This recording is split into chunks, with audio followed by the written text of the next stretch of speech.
Obesidad, hipertensión, diabetes, enfermedades cardiovasculares, hospitalizaciones prolongadas y ser mayores de 65 años son algunos de los factores de riesgo para sufrir de trombosis. 1 de cada 4 personas adultas muere por esta enfermedad en nuestro país. Puede presentarse cuando un pequeño coágulo en la sangre bloquea o hace más lento el flujo sanguíneo en una arteria, lo cual se puede originar por los latidos irregulares del corazón, causando un infarto y/o una enfermedad vascular cerebral. La trombosis venosa sucede sobre todo en las piernas y puede ser responsable de embolias y trombos en los pulmones con un mal pronóstico para el paciente. Difundir información sobre esta enfermedad es fundamental para prevenirla y para saber si estamos en riesgo de padecerla. Hoy, en Diálogos en Confianza, ¿qué es la trombosis y cómo prevenirla? Bienvenidos a Diálogos en Confianza. Qué gusto estar con ustedes un lunes más. El día de hoy tenemos un tema muy interesante. Desde que nos lo propusieron, nos quedamos pensando, cada 4 personas adultas muere de trombosis y es un tema súper importante en donde existe un gran panorama de prevención. Por eso creemos que es necesario que sepamos qué es. Pero si le preguntamos a la población general qué es trombosis, existen muchas dudas. ¿Qué es un coágulo? ¿Qué es un trombo? ¿Qué es un émbolo? Todo esto lo vamos a aclarar el día de hoy aquí en Diálogos en Confianza. Está conmigo como todos los lunes Óscar Virués. ¿Cómo estás? ¿Helado, Óscar? Pues no tan helado, pero sí está haciendo mucho frío, desde luego aquí en la capital y en otros muchos estados de la República Mexicana, así que cúbranse bien para evitar las enfermedades típicas de diciembre o de la época de invierno. Pero bueno, contento de estar aquí, además porque seguramente este es un tema en el cual nos van a hacer muchas preguntas y para eso están las redes sociales aquí en Diálogos en Confianza, tanto Twitter como Facebook. Y para poder seguir en vivo el programa, la dirección es www.canal11.mx/diálogos. Y además, como bien ustedes ya saben, tenemos también la página de Facebook de Diálogos en Confianza, en donde podrán encontrar el Facebook Live. Allí donde además de poder seguir el programa en vivo completamente y poder llevarlo por si deben salir del lugar donde se encuentren, llevarlo en su teléfono inteligente o en su tableta, también nos pueden mandar sus preguntas y comentarios. Asimismo, en la línea telefónica, para comunicarse el número que deben de marcar es el 51 66 40 00. Y bueno, saludamos con mucho gusto a las personas que con mucho frío, pero con muchas ganas están aquí en el estudio de Diálogos en Confianza y por supuesto también a quienes nos pueden seguir a través de la señal internacional de Canal 11. Bueno, desde luego también darle la bienvenida a nuestra y nuestros especialistas. Y quiero darle las gracias, que están como todos los lunes con nosotros, Fabiola Ruiz y Estiel Cañeda, que ellas lo que hacen es explicarles en lenguaje de señas todo lo que estamos diciendo nosotros. Gracias por estar aquí con nosotros.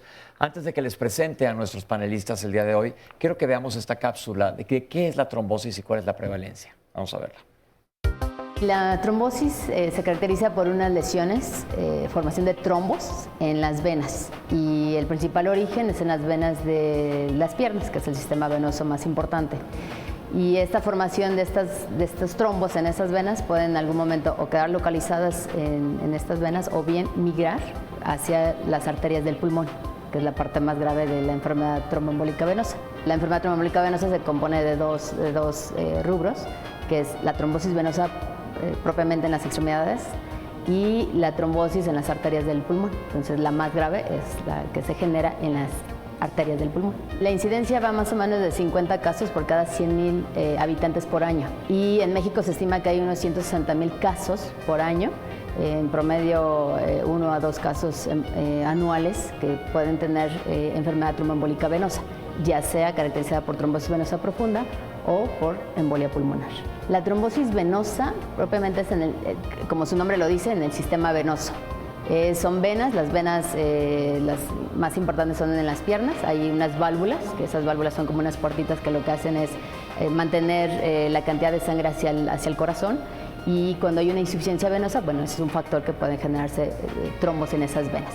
Y en el sistema arterial propiamente se genera principalmente arterias del corazón o bien también en extremidades, pero está condicionado por enfermedades como alteraciones de colesterol, alteraciones de isquemia o pacientes diabéticos, por ejemplo. Las arterias se generan trombos y bueno, eso puede ser mucho más grave desde el punto de vista funcional. Es como la diferencia. Uno es la vena y otra son las arterias propiamente. La trombosis es la tercera causa de padecimientos de enfermedades cardiovasculares y genera más o menos un 70% de hospitalizaciones en los pacientes, que principalmente se someten a alguna cirugía ortopédica. Es algo frecuente cuando el paciente con una cirugía ortopédica no se le da tratamiento con profilaxis. Es frecuente encontrar paciente que tenga trombosis venosa profunda o embolia pulmonar. Y la parte grave es que pueda existir alguna la complicación de enfermedad pulmonar, de embolia pulmonar, como una causa de muerte inclusive. Muchas de las veces no se identifica de forma oportuna la trombosis venosa profunda o la embolia pulmonar, pasa asintomática, y esa es la parte grave en este tipo de cirugías que hay que tener en cuenta la tromboprofilaxis. Ahí lo tienen, les voy a presentar a los especialistas que nos acompañan el día de hoy. En primer lugar, primero las damas. Bienvenida, doctora María del Carmen Amigo Castañeda, qué gusto que esté aquí. Muchas gracias, María Carmen. Gracias. La doctora es médico internista y reumatóloga, coordinadora del área de reumatología del Centro Médico ABC, es miembro de la Academia Nacional de Medicina y tiene un máster en la American College of Rheumatology. Qué bueno que estemos aquí. Y van a ver por qué se van a preguntar por qué un reumatólogo en el panel hablando de trombosis. Van a aprender muchas cosas el día de hoy que son muy importantes. El doctor Ricardo Martínez Subieta, bienvenido, doctor. Muchas gracias. El doctor es médico intensivista, jefe de la unidad de terapia intensiva y subdirector médico del Hospital Español de México. El doctor Raúl Carrillo Esper, bienvenido, doctor. Gracias, José. El doctor es jefe de la División de Áreas Críticas del Instituto Nacional de Rehabilitación de la Secretaría de Salud, miembro de la Academia Nacional de Medicina de México, miembro de la Academia Mexicana de Cirugía y jefe de la Unidad de Terapia Intensiva del Hospital HMG de Coyoacán. Y el doctor Raúl Izaguirre Ávila, bienvenido, doctor.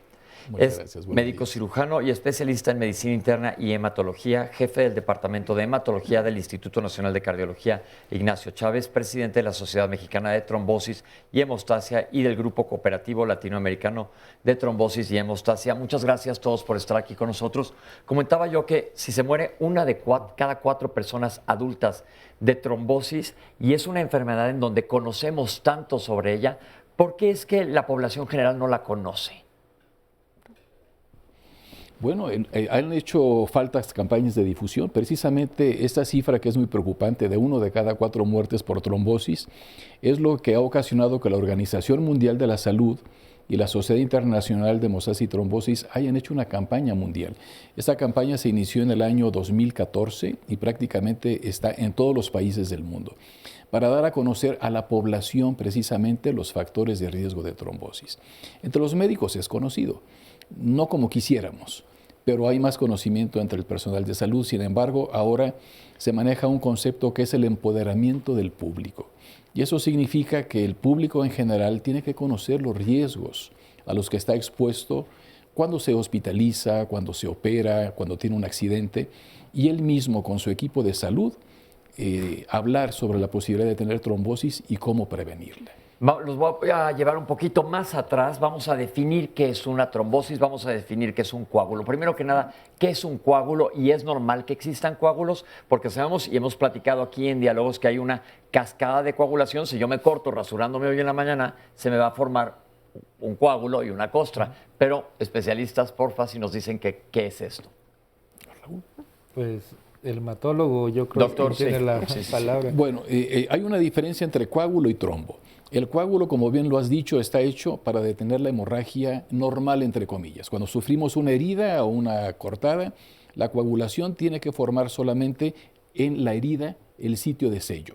En cambio, un trombo se ha desbordado. El coágulo crece más de lo necesario para ocluir una herida en un vaso sanguíneo y termina por obstruir o una arteria o una vena. Entonces, la principal característica del trombo es que es obstructor. Ok, ese es un trombo. Ya viene lo que es un coágulo, que nos explicó el doctor que es normal, y un trombo es un coágulo que crece de más y va a tapar. Aquí hemos tenido el ejemplo, ¿se acuerdan cuando platicamos de infartos? Que si esto fuera una parcelita que tengo yo en mi jardín, en donde tengo jitomates creciendo, y aquí va una manguera con agua que los riega todas las mañanas, si yo bloqueo la manguera, se me van a morir los jitomates. Entonces, eso es lo que sucede con la trombosis, se nos va a bloquear. Ahorita nos van a explicar la diferencia entre arterias y venas. Entonces es un trombo, algo que bloquea el interior de la tubería que está cargando, en nuestro caso, sangre. ¿Y qué es un émbolo o una tromboembolia? Bueno, el émbolo es cuando ese trombo que ya se formó se desprende de donde está y va a ocluir a distancia alguna otra arteria y o vena. Entonces hay dos tipos de embolias, las embolias venosas, las que van al pulmón fundamentalmente, y las embolias arteriales que van preferentemente al cerebro o algún otro órgano del cuerpo humano, como puede ser el intestino, como puede ser las arterias de las extremidades que las ocluyen. Entonces el trombo es lo que está local y el émbolo el pedazo que se desprende y va a obstruir alguna otra estructura arterial o venosa a distancia. Perfecto. Entonces, volviendo a retomar mi modelo de granja o de agricultura que tengo mi parcelita de jitomates, si todo esto viene de un tanque de agua y allá en el tanque de agua se forma una bola de mugre, de hojas secas y demás, y se hace una bola que viene a tapar aquí mi arteria, eso es un trombo que se desprendió, es un émbolo que lo va a tapar acá y se me van a morir los jitomates. Eso ahora sí que he explicado con jitomates queda muchísimo más claro para que sepamos de qué estamos hablando. ¿Por qué esa incidencia tan grande? Ahora sí vamos a platicar un poco de los factores de riesgo, que es en donde la gente que nos está viendo, los pacientes tienen injerencia. ¿Cuáles son los factores de riesgo para presentar trombosis? Bueno, existen bastantes factores de riesgo y es lo que condiciona la elevada presentación de este problema. Factores de riesgo son obesidad, factores de riesgo son inmovilidad, como ocurre frecuentemente en el enfermo que se interna en un hospital. Y eso le vamos agregando, si se ingresa y se hace un diagnóstico de un cáncer, es un factor de riesgo para un problema tipo tromboembólico. Si además desarrolla un problema infeccioso, si frecuentemente llegan con nosotros a terapia intensiva, en donde los sometemos a algunas otras cosas como ventilación mecánica, es otro factor de riesgo. Entonces, los vamos sumando y tenemos forma de evaluar factores de riesgo para nosotros, entonces decidir el inicio de la prevención de la enfermedad, una profilaxis. Hay factores de riesgo en donde tenemos injerencia. Por ejemplo, si yo ahorita, Dios no quiera, tengo un accidente y acabo en el hospital, pues no es que yo me lo haya buscado o causado porque voy a acabar en un hospital internado.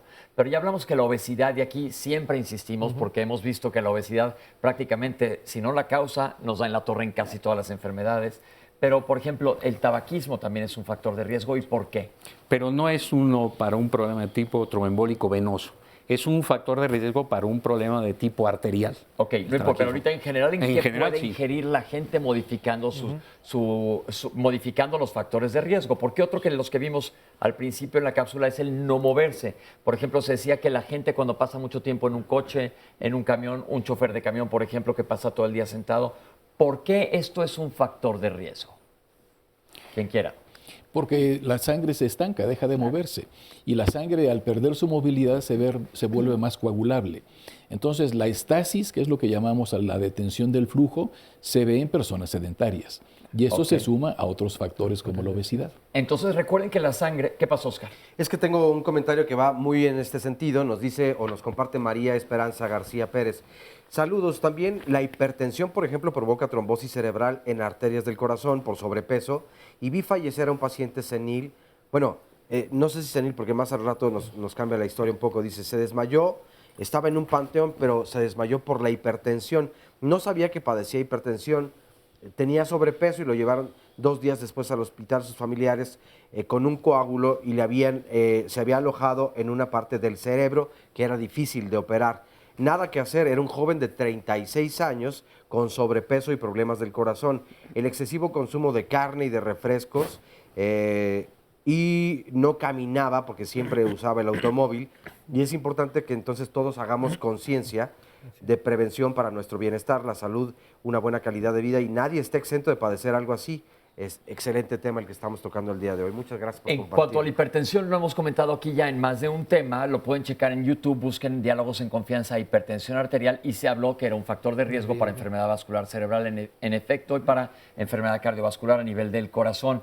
Pero ahorita estamos hablando de las trombosis y como dice el doctor, la sangre es un órgano, por así decirlo, y se tiene que estar moviendo. Si yo estoy aquí sentado todo el tiempo sin moverme, se estanca un poco, es decir, como si pusiéramos una presa que se está deteniendo el movimiento de la sangre.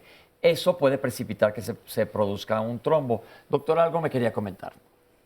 Sí, porque justamente hablando de factores de riesgo, nosotros en reumatología, y eso es la razón por la que estoy aquí, tenemos factores de riesgo asociados a la inflamación misma de muchas enfermedades reumáticas. Puedo poner, por ejemplo, la artritis reumatoide o puedo poner el lupus. Pero además, los anticuerpos antifosfolípidos, eso es lo que son, un factor de riesgo para trombosis arterial o venosa. Y entonces, cuando uno no ha tenido trombos o problemas obstétricos, que son lo que, clasifica al síndrome de anticuerpos antifosfolípidos, tener los anticuerpos a títulos altos sostenidos son un factor de riesgo. ¿Estos anticuerpos los tiene todo el mundo, doctora? No, los anticuerpos los tiene gente que está predispuesta genéticamente a tener esos anticuerpos. Son, como digo, factor de riesgo. Si nosotros sumamos los otros factores de riesgo que se han considerado ahorita y tener esos anticuerpos, entonces pues es un factor de riesgo más que puede promover la trombosis. Es por eso que es importante que tengamos una reumatóloga aquí. Vamos a tener que hacer un corte, pero ahorita vamos a regresar a que nos explique esto de, probablemente nunca habían oído de estos anticuerpos antifosfolípidos. Es importante que sepamos de ellos y a qué se asocian, pero hemos hablado ya de enfermedades reumatológicas aquí. Por ejemplo, el lupus, ya tuvimos un programa, y hace relativamente poco tuvimos un programa que se llamó vasculitis sistémica, que tuvimos una gran respuesta del público porque era un problema que también poco conocido en general. Sí, claro. Pero recuerden que estamos en Diálogos en Confianza hablando de un tema que es muy importante, porque es 1 de cada 4 adultos se muere por una trombosis, y vamos a ver cómo la trombosis nos afecta, como han dicho ahorita, por arribita diferentes órganos. Puede ser una trombosis en una vena o en una arteria, y que el trombo viaje ya sea al cerebro, pulmones y varios lugares más. Pero vamos a un corte y regresamos con ustedes aquí en Diálogos en Confianza. No se vayan, ahorita volvemos.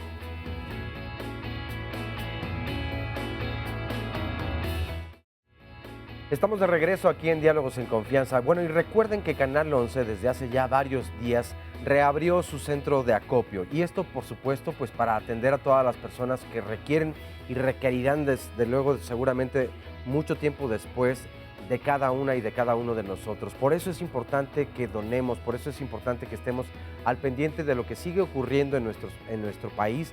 Desde luego todo esto después de los sismos que vivimos en el del pasado mes de septiembre.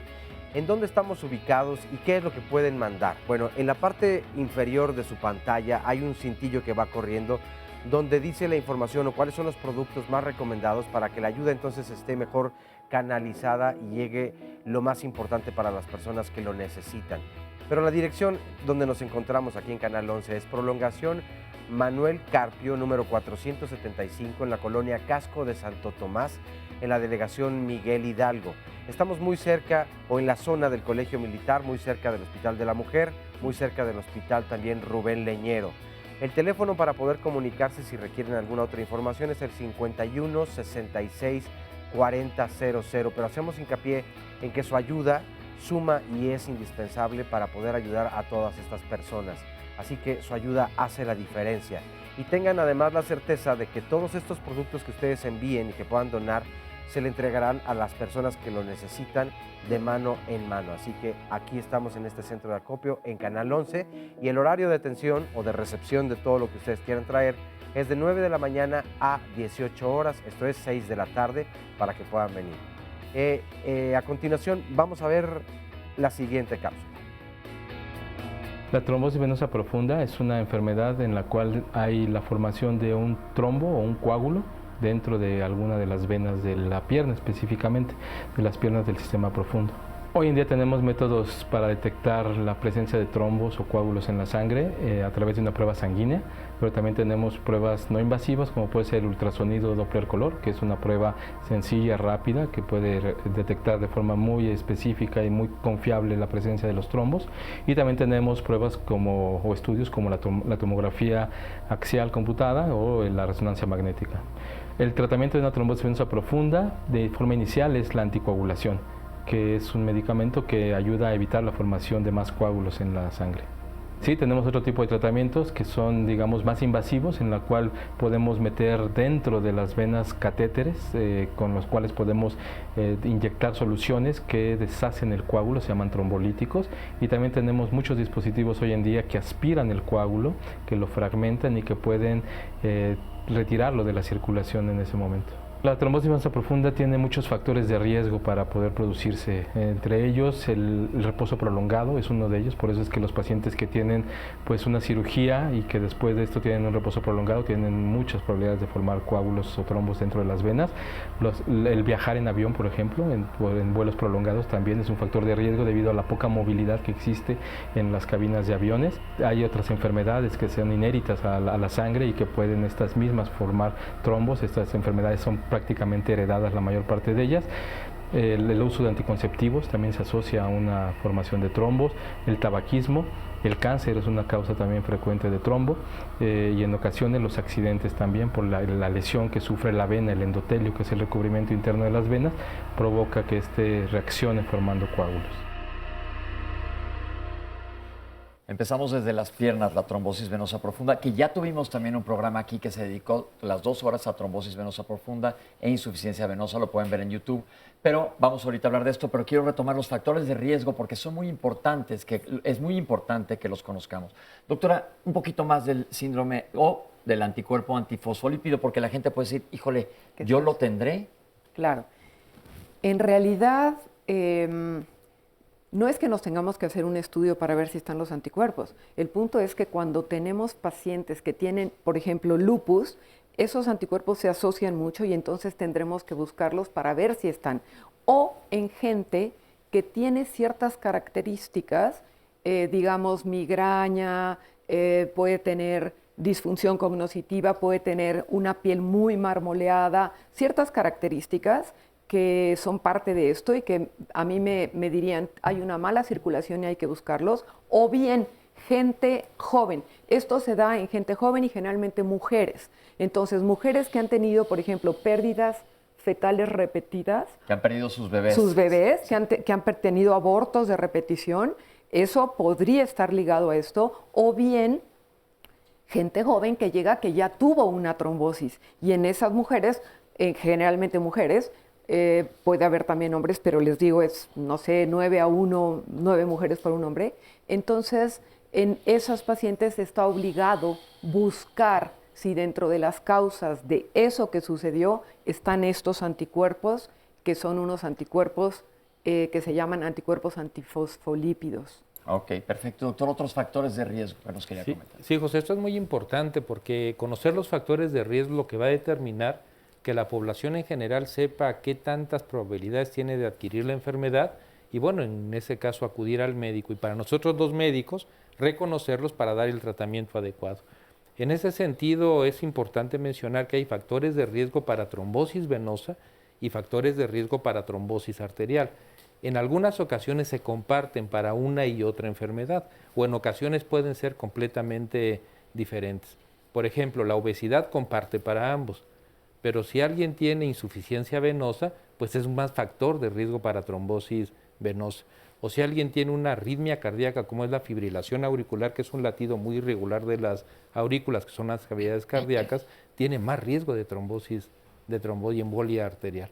Entonces es muy importante el reconocimiento, saber cuáles son los más frecuentes, porque hay factores de riesgo muy frecuentes y otros no tan frecuentes, y en base a eso, saber, como les comentaba, las probabilidades y de esta manera implementar la mejor estrategia, tanto para el lado venoso como arterial. La aterosclerosis que hemos platicado también aquí en Diálogos en Confianza, de cuando se depositan las grasas dentro de las arterias y platicamos, ahí también lo hicimos una comparación con la tubería de una cañería que se va guardando como sarro allá adentro, ¿tiene que ver con esta enfermedad? Necesariamente para el problema arterial sí, para el venoso no. Okay. Entonces es una que sería factor de riesgo para problema de trombosis y embolia arteriales. El chiste aquí es que evitemos todos los factores de riesgo que se puedan. ¿Cuál es la diferencia entre una trombosis venosa y una trombosis arterial? Clínicamente, ¿qué implica que sea una o sea la otra? ¿Tú, Ricardo? ¿Quieres ser?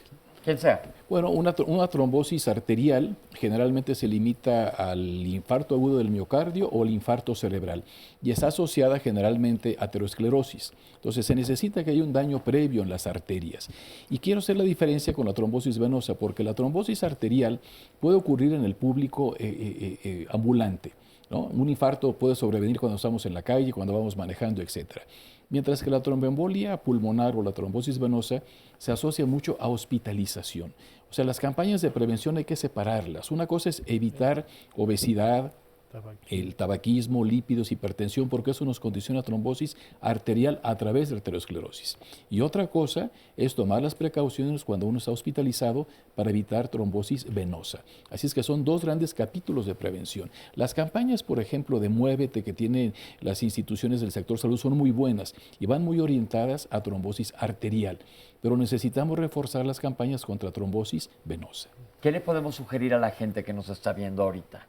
En cuanto a muévanse, aquí siempre insistimos en que hagan ejercicio. Yo ya les dije que mínimo, ahora todo el mundo tiene un teléfono en donde se cuentan los pasos. Claro. Digo, 10,000 pasos mínimos. Quiero saber cuántos de ustedes lo han cumplido desde que lo platicamos. 10,000 pasos todos los días. Esto, ¿cómo el ejercicio nos previene? ¿En qué funciona el ejercicio? El origen de estas trombosis a nivel de las piernas es precisamente la inmovilidad. El hecho de caminar favorece que el músculo al contraerse hace que la sangre se mueva. Entonces, ese es un mecanismo por el cual nosotros favorecemos el que no se estanque la sangre. Las venas también tienen una protección, tienen unas válvulas para evitar que también la sangre se estanque. Pero esas válvulas se pueden ir lastimando y eso es lo que va originando a la largo, por ejemplo, problemas de varices en las personas, que es un factor de riesgo para desarrollar problemas de tipo trombótico a nivel de las piernas, de las venas de las piernas. Entonces, el ejercicio a través de ese movimiento del músculo al contraerse, favorece que la sangre se mueva. Entonces, el hecho de que yo esté sentado, estoy teniendo o evitando que el músculo se esté contrayendo, de tal manera que entonces favorezco que se estanque.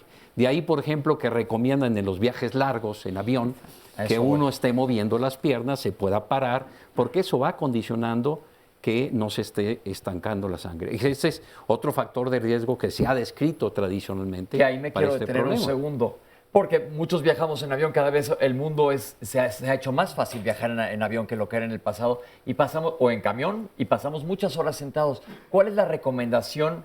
Si tienes factores de riesgo como obesidad, tabaquismo, es mayor tu riesgo, pero para la población general que va a estar, que se va a ir a la India 17 horas sentados en un vuelo, que se paren en el vuelo y caminen, o qué es lo que se recomienda? Que se hidraten bien. Eso es una pregunta importante, porque no nada más es en los vuelos de avión. Un viaje en automóvil, en camión o en ferrocarril de más de 4 o 6 horas, también el riesgo es bastante alto. Ya una recomendación que comentaba el doctor Martínez Subieta es moverse, caminar. Otro, estar bien hidratado, que luego se nos olvida. Y aquí en la ciudad luego estamos mucho tiempo en el automóvil o en el transporte público sentados y vamos muy deshidratados. Evitar bebidas alcohólicas porque eso favorece la deshidratación, o bebidas ricas en cafeína como el café o los tés, que eso también pueden condicionar deshidratación. Y brevemente, para terminar este comentario, la trombosis venosa asociada a estar mucho tiempo sentado e inmóvil es más frecuente de lo que uno imagina. Muchas veces no da tanta sintomatología, y cuando da es una sintomatología grave, pero bueno, es algo que debemos de tomar en cuenta. Actualmente en el Aeropuerto Internacional de la Ciudad de México se está llevando un programa en el cual se está recomendando a todos los viajeros, sobre todo viajeros de viajes prolongados, que lleven a cabo estas medidas profilácticas para evitar la trombosis. Y en los aviones dice ahí los ejercicios que hay que hacer en las piernas, etcétera. Es bien importante, podemos no tomarlo en cuenta, pero vean el impacto que tiene. Vamos a estar durante este programa hablando del impacto que tienen las trombosis, que puede ser una trombosis en la pierna que dices no me puedo movilizar, me van a tratar y está doloroso, etcétera. Pero hay enfermedades que vamos a ver que pueden ser verdaderamente mortales. Óscar, te veo con ganas de decirme algo. Sí, quería agregar que no solamente los viajes prolongados, ya sea en avión, en autobús, en tren, en automóvil, sino también algunas profesiones o algunos oficios donde pasamos mucho tiempo sentados. Aquí nada más son 2 horas de programa, Es ¿verdad? poquito. Pero para quienes pasan en una oficina tal vez 6 horas, 8 horas, y en ocasiones no se dan cuenta, incluso comen hasta en su mismo lugar, ¿no? Sin moverse y se quedan todos los días, además. No solamente es un viaje, sino Entonces hay que diariamente. pararse y moverse. Y Eso, aquí que pasamos horas en el tráfico, digo, no se paren ni se bajen en el medio periférico, pero procuren estarse moviendo a lo largo del día y, como dice la doctora, estar bien hidratados. Tenemos una cápsula que resume los factores de riesgo porque sé que he estado muy insistente en este punto, pero creo que es bien importante. Vamos a ver esta cápsula y regresamos con la doctora. La enfermedad tromboembólica venosa realmente es una enfermedad que no discrimina. Es una enfermedad que afecta a todos los grupos de edades de personas, a todos los sexos, tanto hombre como mujer, e igual afecta a todas las razas y a todas las etnias por igual. En esos hay determinados factores que van a determinar que se presente esta enfermedad, a lo que nosotros determinamos como lo que son factores de riesgo.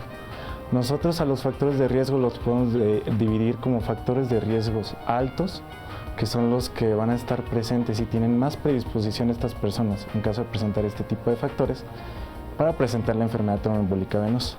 Estos factores que nosotros los clasificamos como muy altos o de mayor peligro son aquellos que van a hacer que esta persona sea intervenida quirúrgicamente. Cualquier intervención quirúrgica es de alto riesgo para presentar esta enfermedad. También los pacientes que se encuentran hospitalizados. Los pacientes, cuando son hospitalizados por alguna razón, ya sea que vayan a ser programados para un procedimiento quirúrgico o por alguna enfermedad, por así decirlo, no quirúrgica, como puede ser una infección, una neumonía, esos pacientes, al estar encamados, van a tener un riesgo de tener enfermedad tromboembólica venosa. Para esos pacientes que se hospitalizan, se necesita hacer precisamente una escala, ya sea una escala de Caprini o una escala de Padua, para evaluar el riesgo de trombosis. Estas escalas nos van a decir precisamente factores como la edad, como el tipo de cirugía al que van a ser sometidos, como el tiempo que van a estar en cama, algunos otros factores como en las mujeres si están tomando anticonceptivos orales y si tienen alguna otra enfermedad grave como puede ser insuficiencia cardíaca, insuficiencia respiratoria. La suma de todos estos factores es lo que nos va a determinar el riesgo, y cuando el riesgo es un riesgo alto, entonces en base a esta categorización vamos a poder establecer medidas de prevención, como pueden ser medidas se conocen así, tromboprofilaxis, pueden ser mecánicas o pueden ser farmacológicas. Ahora, hay riesgos moderados y son algunos riesgos que también nosotros podemos cambiar con nuestra vida diaria, como lo es la obesidad, el sedentarismo y algunos hábitos, como lo es el tabaquismo y el alcoholismo. Y hay otros factores de riesgo menores, como lo pueden ser el consumo de algunos medicamentos, en especial los que tienen estrógenos, como son las pastillas anticonceptivas, y en los pacientes adultos mayores o en algunos pacientes femeninos seleccionados que reciben terapia de reemplazo hormonal. Esos son los factores principales para presentar esta enfermedad tromboembólica venosa. Hay otros factores de riesgo que no se pueden modificar, que también son muy importantes, que es la edad. Lamentablemente aquí en México la pirámide poblacional se está cambiando y nos estamos haciendo un país más añoso. Eso conlleva un factor de riesgo agregado para enfermedad tromboembólica venosa, más los demás factores que ya acabo de mencionar. Oscar, parece que hay una pregunta de justo algo que se mencionó aquí. Exactamente, Itzel nos comparte, ¿qué tanto aumenta la posibilidad de coágulos cuando se usa por periodo prolongado la píldora anticonceptiva? En su caso, ella dice 10 años, pero ¿a partir de cuánto tiempo? Este es un tema bien interesante y le voy a pedir a la doctora que nos lo aclare porque vimos que el embarazo es un factor de riesgo y aquí vemos miles de personas en el mundo y algunos medicamentos. ¿Qué hay con los medicamentos? No, el punto importante de esto, que me parece fundamental entender, es que el embarazo mismo para cualquier mujer es un estado protrombótico, o sea, por el embarazo mismo. Entonces, la mayoría de las mujeres no tiene problema, pero si tienes atrás un factor que promueva los trombos, es donde ocurre esta trombosis. Y esto puede ser factores heredados de la coagulación, o lo que yo hablaba antes, los anticuerpos antifosfolípidos. ¿Y las píldoras anticonceptivas? Lo mismo, la píldora anticonceptiva en gente que tiene esta historia de algo que a lo mejor no lo conoce, o los anticuerpos o algo genético, y empiezan a tomar eso, es cuando ocurre la trombosis. Y entonces, en el momento de estudiar nosotros a esa paciente, entendemos cuál fue la causa. Eso es importante porque cuando estés con tu ginecólogo, no quiere decir que a todo mundo que tome Claro. pastillas anticonceptivas le va a suceder. Pero si tienes factores de riesgo, te sugerirá tu ginecólogo seguramente otro tipo de tratamiento. Tenemos que hacer un corte. Regresamos con ustedes aquí hablando de trombosis en Diálogos en Confianza.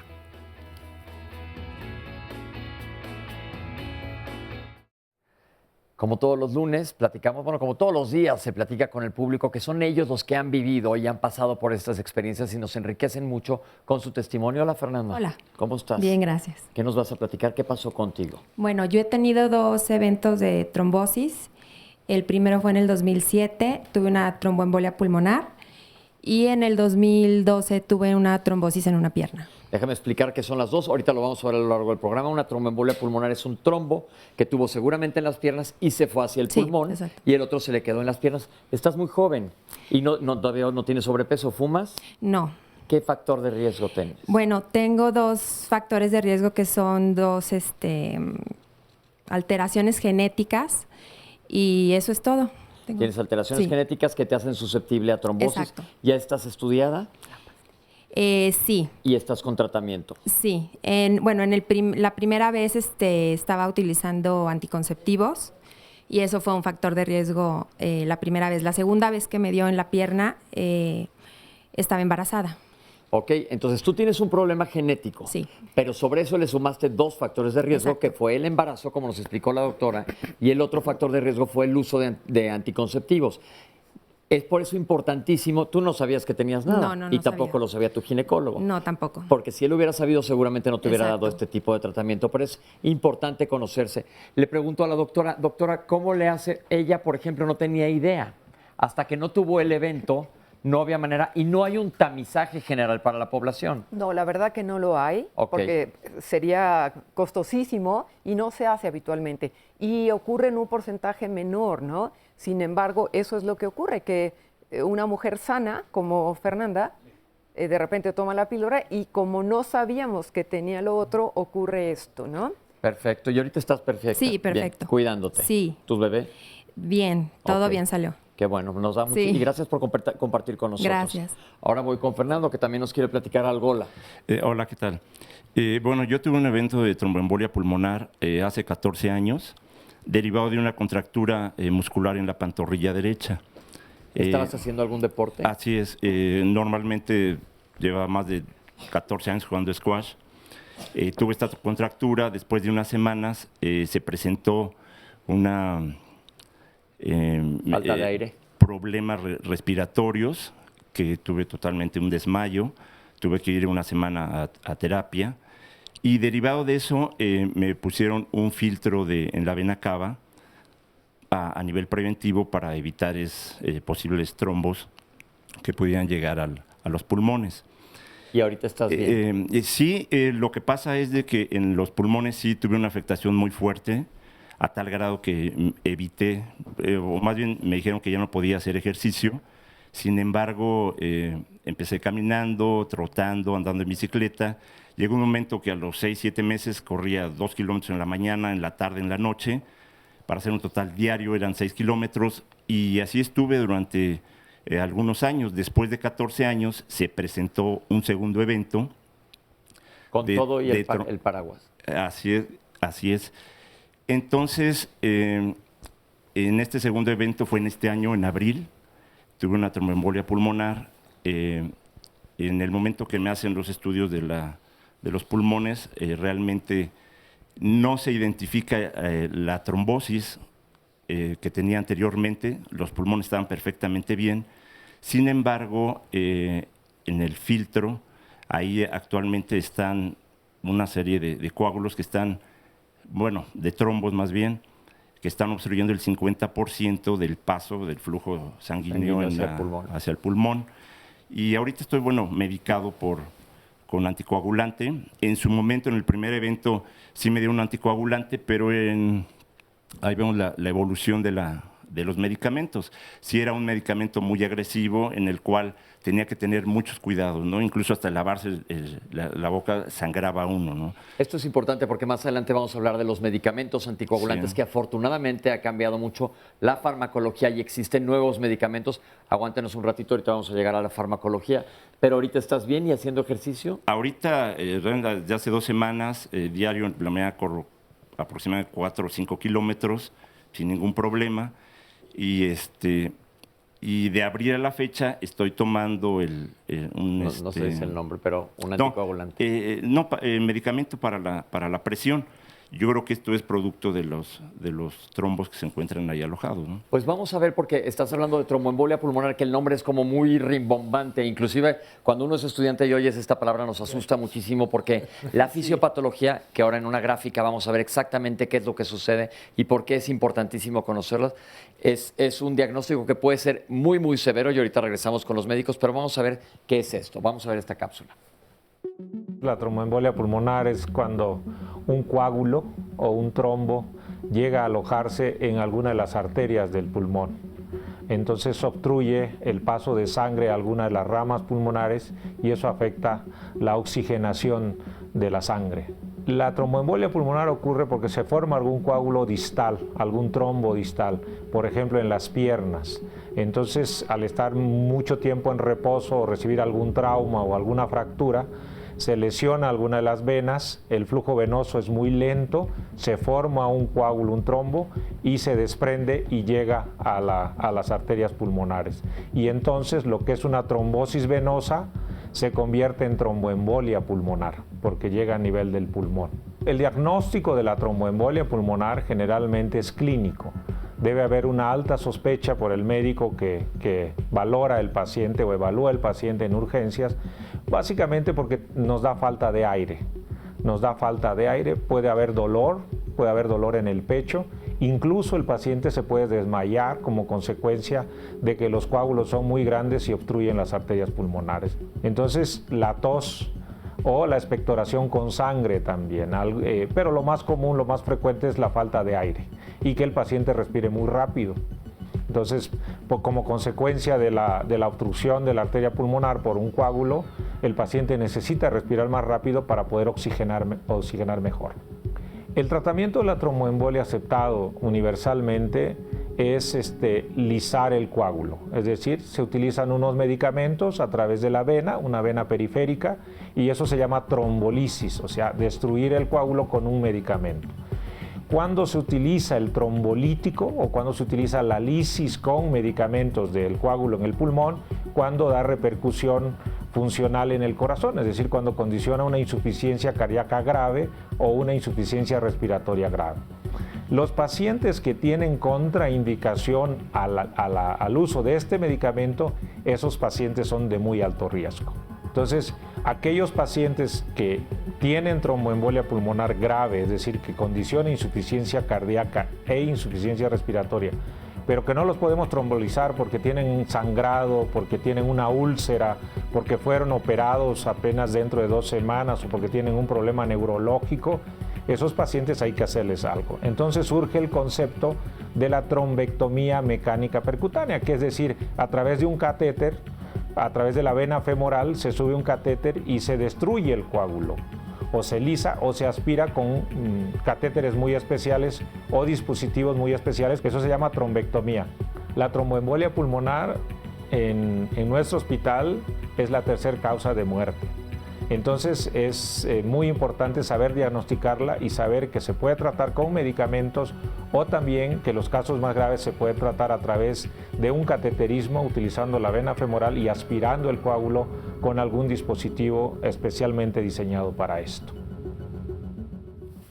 Bueno, toda esta es información muy importante, creo que muy clara, que ustedes pueden revisar una y otra vez, por ejemplo, si entran a nuestro sitio en YouTube para repetir el programa o para que puedan recomendárselo a cualquier otra persona. Les comparto comentarios y llamadas. Nos dice Bien Neurótica.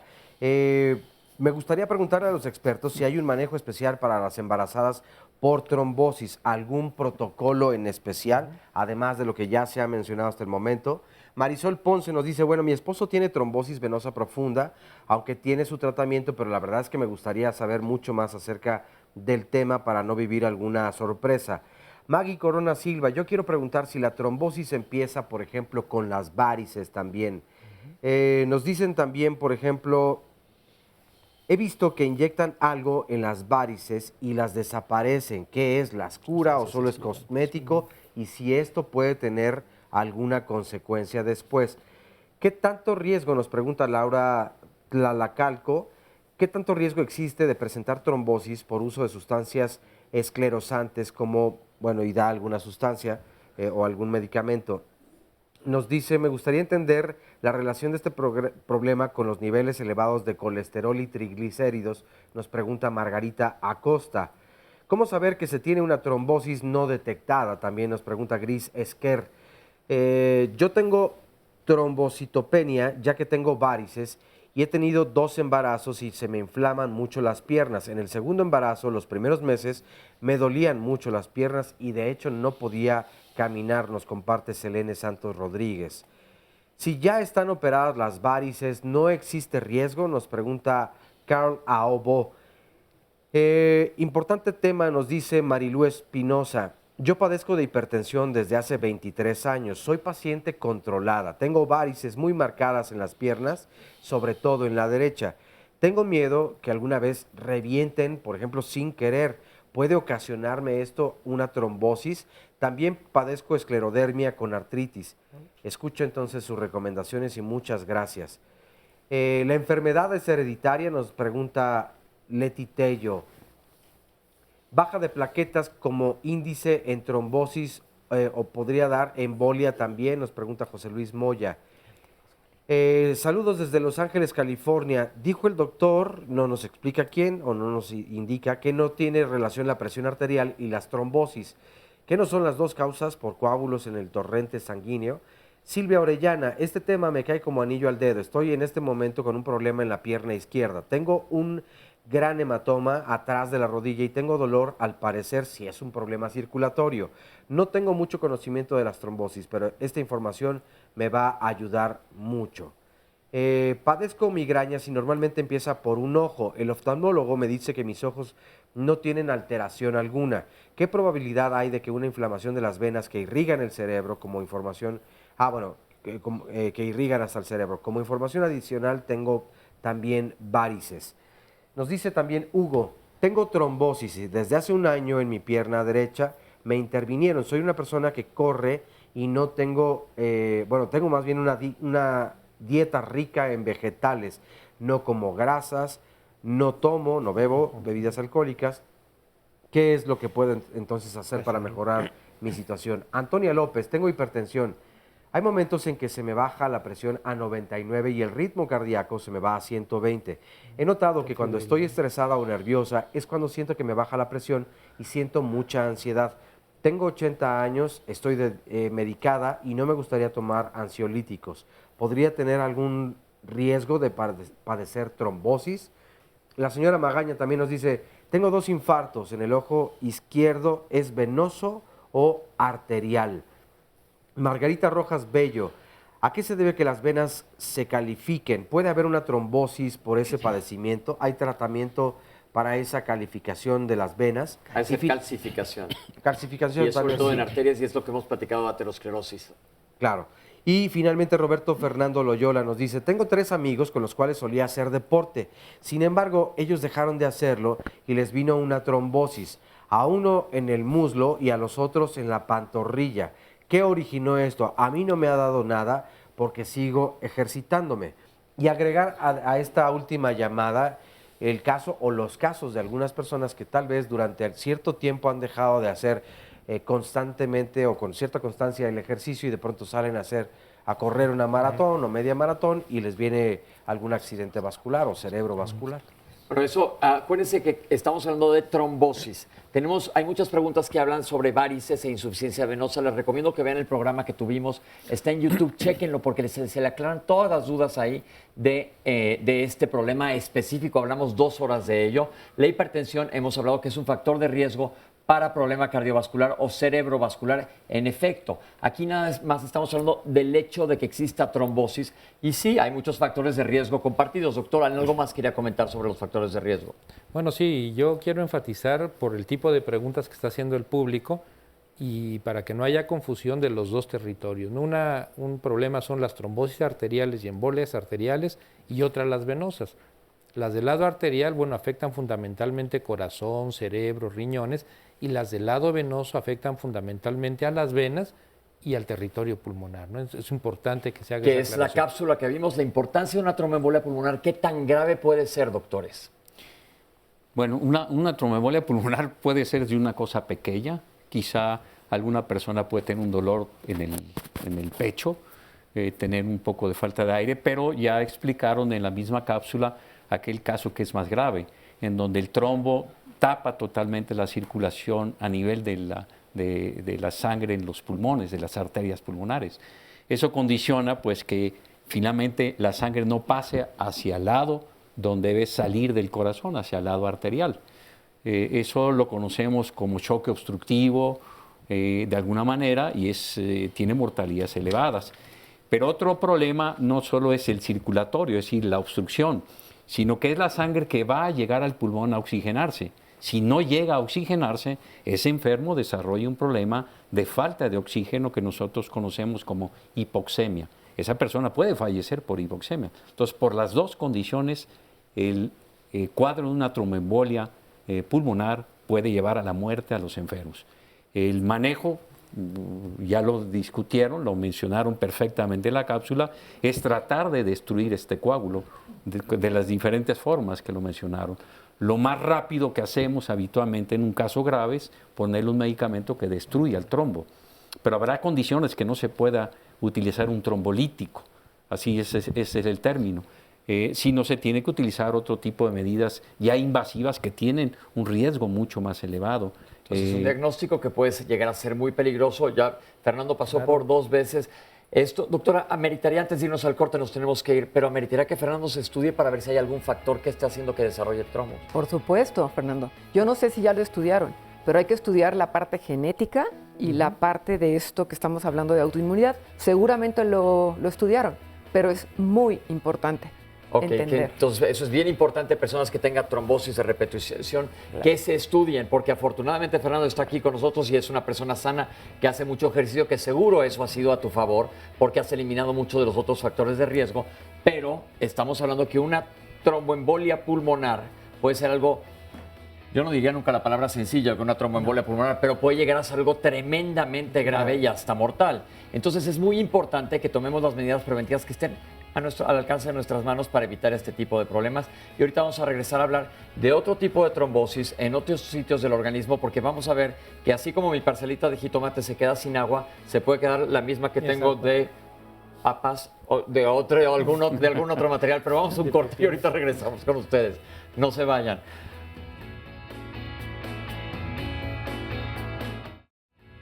Volvemos a Diálogos en Confianza, qué bueno que continúan con nosotros. Mañana, todos los martes, nuestros temas son acerca de la familia y el tema que tocaremos mañana es Mi hijo no es como yo quería.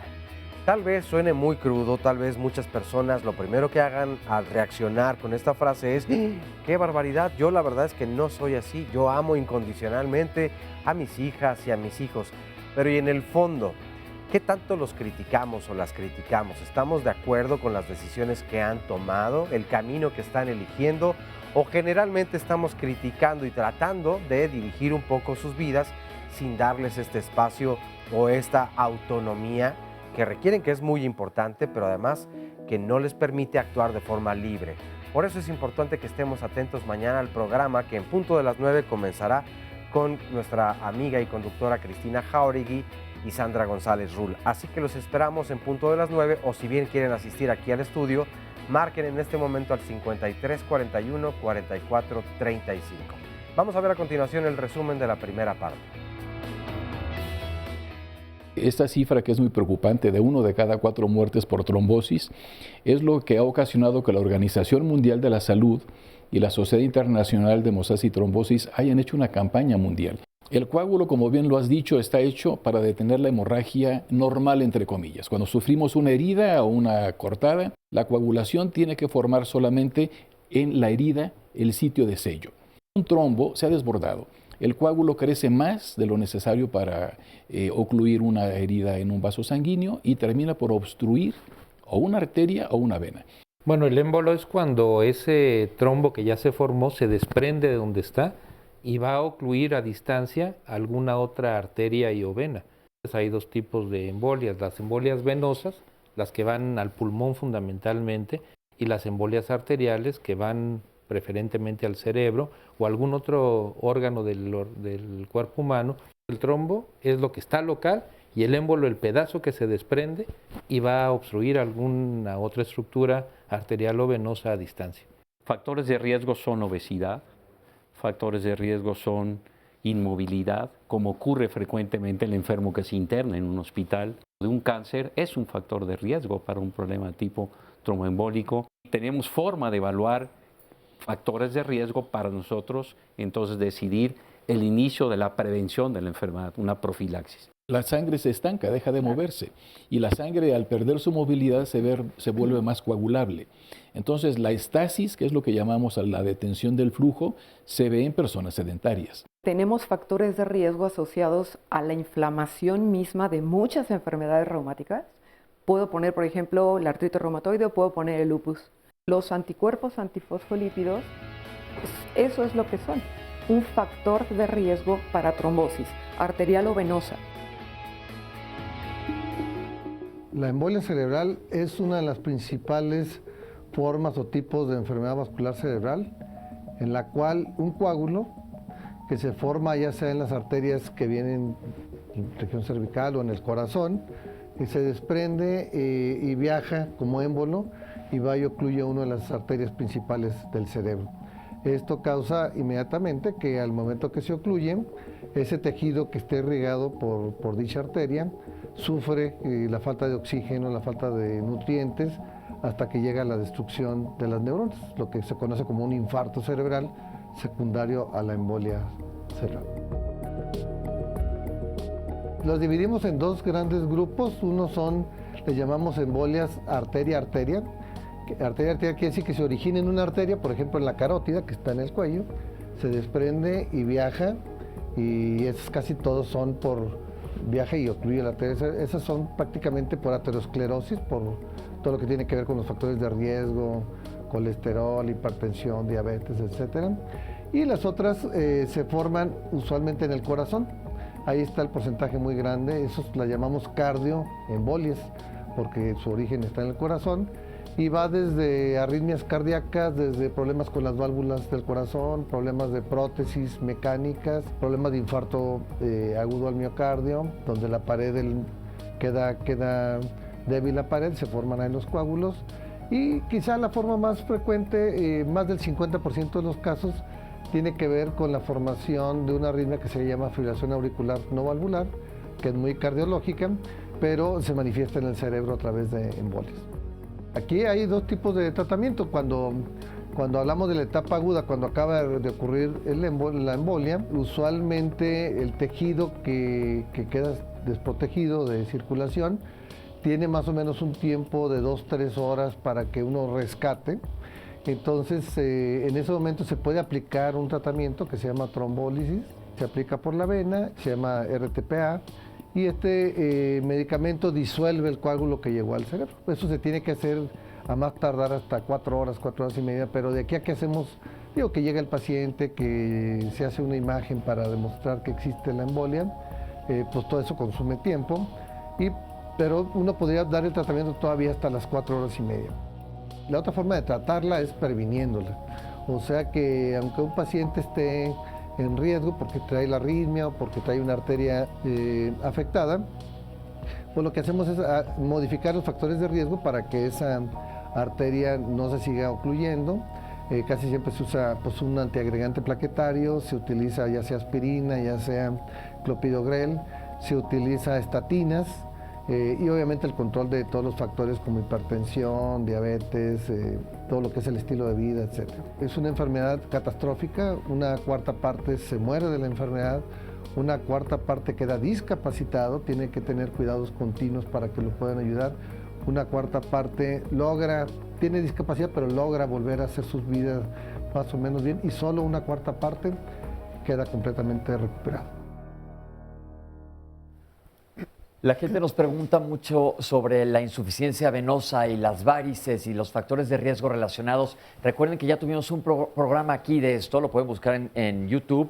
Tuvimos aquí angiólogos que nos hablaron ampliamente sobre el tema. Acuérdense que hoy estamos hablando de la trombosis y nos estamos enfocando mucho en sus factores de riesgo. Como acabamos de ver en esta cápsula, la trombosis no solo afecta al pulmón o localizado, como hablamos ahorita con los panelistas, en las piernas, sino que pueden migrar los trombos. Doctores, ¿algo que nos quieran decir sobre la enfermedad vascular cerebral de un trombo que se genera en donde muchas veces hablan de arritmias en el corazón? Bueno, habitualmente la arritmia que con más frecuencia conduce a esta enfermedad es la fibrilación auricular, que es una enfermedad que cada vez va con mayor número de pacientes, habitualmente pasa asintomática y la primera manifestación es un problema embólico a nivel cerebral. Por eso, a través de varias instancias, tanto públicas como del gobierno federal y privadas, se están llevando a cabo programas para la detección temprana y oportuna de la fibrilación auricular. Perfecto. Sí, doctora. Yo quisiera agregar, volviendo al síndrome de anticuerpos antifosfolípidos, estos pacientes tienen en un porcentaje muy elevado, 80% de pacientes, unas lesiones en las válvulas del corazón. Y estos pequeños trombitos ahí se pueden desprender y dar justamente una isquemia cerebral. Y ese es un gran problema, porque el síndrome tiene como característica ser recurrente y generalmente en el mismo territorio. Entonces, sí, doctor. Quizá agregando a lo que ya han mencionado, hay otros orígenes. Aparte del cardíaco, hay personas que van desarrollando placas de aterosclerosis en el cuello, en las arterias del cuello.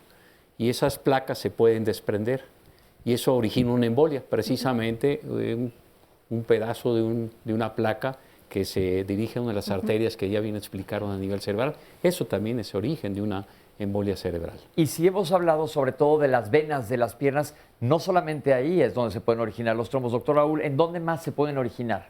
Bueno, sí, se piensa mucho que en las varices, pero se pueden originar en las venas profundas. De hecho, los trombos que más preocupan son los del sistema venoso profundo, incluso en las venas que están adentro de la pelvis. Es lo que ocurre en las mujeres embarazadas. Los coágulos se forman en las venas ilíacas y esa vena es tan gruesa que el coágulo puede tener 8 o 10 centímetros de largo y son los más graves que se pueden atascar en la arteria pulmonar. Incluso las venas renales o las venas del cuello o las venas axilares pueden ser origen también de los émbolos. Así es que no solamente son las varices, sino que hay sitios más remotos. Y otra pregunta, si estamos viendo que no hay una exclusividad de territorio, los factores de riesgo son básicamente los mismos, pero por ejemplo, yo hablaba con los panelistas en el corte, gente que es operada de la pelvis, de la cadera, etcétera, es un factor de riesgo porque van a estar inmovilizados y por la manipulación. A estas personas normalmente se les da un tipo de profilaxis. Correcto. La cirugía de la cadera, precisamente, y la cirugía de rodilla son dos de los factores de riesgo más poderosos para tromboembolia. Y son personas generalmente de edad avanzada, de más de 60, 70 años de edad, así es que por eso se clasifica como muy alto riesgo. Estas personas, al estar en el hospital y operarse, deben de recibir prevención, deben de recibir profilaxis, generalmente con anticoagulantes. Perfecto. Ahora, doctor. Agregando, para dar más información, el por qué el enfermo que está hospitalizado también tiene factores de riesgo, que la medicina de alguna forma condiciona eso. Nosotros con alguna frecuencia colocamos catéteres que les llamamos catéteres centrales en venas de grueso calibre, y ese es otro factor de riesgo precisamente para que en el catéter se formen coágulos, ¿verdad? Se formen trombos, y estos se desprenden y van frecuentemente a pulmón. Entonces, es otro factor de riesgo del enfermo que está internado y que nosotros condicionamos. Aunque hay que aclarar que cuando se colocan estos catéteres es porque se requieren. Acuérdense que muchas cosas se ponen nosotros los médicos y el equipo de médicos que te está tratando en el hospital valoran. ¿Es necesario poner un catéter central? Sí, ¿por qué? Por muchos motivos, porque necesitan un calibre amplio de un vaso sanguíneo o necesitan hacer medición de presiones dentro del tórax, que es importante. Entonces son factores de riesgo, pero se ponen en una balanza. No es que te lo esté causando el doctor directamente. Eso es muy importante aclarar. Vamos a platicar más con el público. Hola, Mari Carmen o María del Carmen, ¿cómo le dicen? María del Carmen. ¿Cómo está? Muy bien, muchas gracias. ¿Qué nos va a platicar? Pues mira, yo hace como 5 años sufrí una tromboembolia pulmonar y posteriormente tuve un infarto en mi arteria ocular. Ok. ¿Y usted recibió tratamiento después de la tromboembolia pulmonar? Sí, por supuesto, y lo sigo en tratamiento. ¿Y con todo y el tratamiento le dio la trombosis ocular o ya no estaba? Lo que pasa es que primero tuve la tromboembolia y como al mes me vino el infartito al cerebro. Déjeme preguntarle a los especialistas, ¿qué tan factible haya sido que tenga el mismo origen el trombo o hayan sido 2 trombos diferentes con la señora María del Carmen? Pues seguramente fueron 2 situaciones diferentes, la que afectó a nivel pulmonar y a nivel ocular, ¿no? Claro. Entonces seguramente los factores de riesgo que tenía Mari Carmen eran lo suficientemente importantes para haber condicionado los 2 problemas. Perfecto. O que haya tenido, a su vez, algún problema intrínseco de la sangre que favoreciera que su sangre fuera más procoagulable, o sea, que se pudiera coagular más fácil. ¿Usted sabe si tiene algún problema? Bueno, sí, lo que pasa es que mi factor 8 tiende a ser espeso. Ah, ok. Entonces, su factor 8, acuérdense que ya platicamos un día aquí también de factores de la coagulación, que hay diferentes factores, cada uno tiene algunos tienen un nombre, creo que esto está cambiando la nomenclatura, pero se les denomina por número. Entonces, cuando tienes una alteración intrínseca de la coagulación y tienes un estado procoagulante, como le pasó a Mari Carmen, que ella no sabía, perdón, María del Carmen, le pasó esto, pero afortunadamente está muy bien, ¿verdad? Estoy muy bien porque estoy en tratamiento continuo a diario. Me siento perfectamente, hago mi vida normal, viajo, voy, vengo, no estoy limitada en nada. Pues me da mucho gusto, ahora le deseamos que se la pase bomba en las vacaciones. ¿Verdad? ¿Cómo no? Gracias. ¿De qué? Ahora te voy a entrevistar a Sebastián. Sebastián. No sabía tu nombre. Mucho Estás muy gusto. joven, Sebastián, para estarnos relatando algo que Así pasó es, contigo. 26 años. Me dio una tromboembolia pulmonar. ¿Por qué te dio una tromboembolia? A los 26 años, joven. A los 26 años, derivado de un melanoma que me encontraron. Un melanoma, ya tuvimos también el tema aquí, es el cáncer de piel más agresivo que existe por exposición al sol. ¿Tú fuiste mucho de solearte de chiquito? No. No mayormente. Como podrás ver, no.